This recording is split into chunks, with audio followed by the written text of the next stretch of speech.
నయనతార చాలా కాలంగా సౌత్ భాషల్లో సినిమాలు చేస్తూ భారీ ఫ్యాన్ బేస్ ని సంపాదించుకుంది.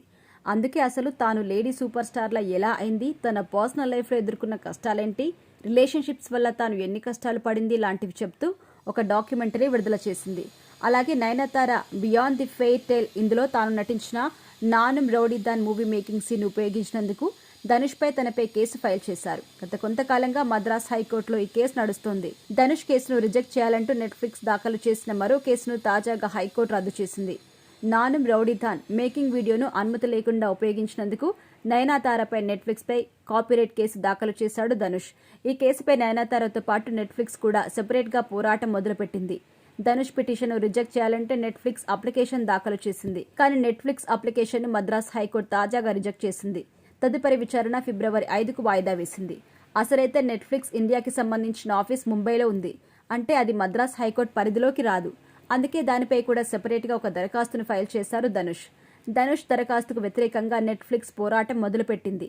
నయనతార డాక్యుమెంటరీలో చూపించిన ఫుటేజ్ 2020కి చెందిందని, దానికి సంబంధించిన కాపీరైట్ జాగ్రత్తలను మేకర్స్ తీసుకోలేదు అని, పూర్తి బాధ్యత వారిపైనే తోసేసింది నెట్ఫ్లిక్స్. పైగా డాక్యుమెంటరీ విడుదలైన వారం రోజుల తర్వాత ధనుష్ ఈ ఫిర్యాదును ఫైల్ చేశారని గుర్తు చేసింది.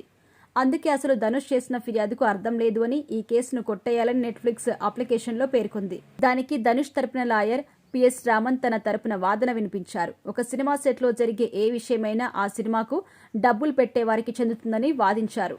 కేసు ఎప్పుడు ఫైల్ చేసినా కూడా ఆ డాక్యుమెంటరీలో చూపించిన సన్నివేశం మాత్రం ధనుష్ సినిమాకి సంబంధించింది అని తన తరపున లాయర్ అన్నారు. అంతేకాకుండా ట్రైలర్ విడుదల అవ్వగానే మేకర్స్ కి మెయిల్ పంపామని కూడా బయటపెట్టారు. అసలు డాక్యుమెంటరీలో తన సినిమాకి సంబంధించిన ఏ సీన్ ఉందో తెలియదు కాబట్టి అది విడుదలయ్యే వరకు కేసు ఫైల్ చేయలేదు అని క్లారిటీ ఇచ్చారు.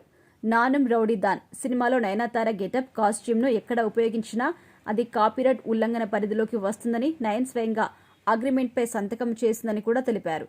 అలా ధనుష్ తరపున వాదన దృఢంగా ఉండడంతో నెట్ఫ్లిక్స్ అప్లికేషన్ను మద్రాస్ హైకోర్టు రిజెక్ట్ చేసింది.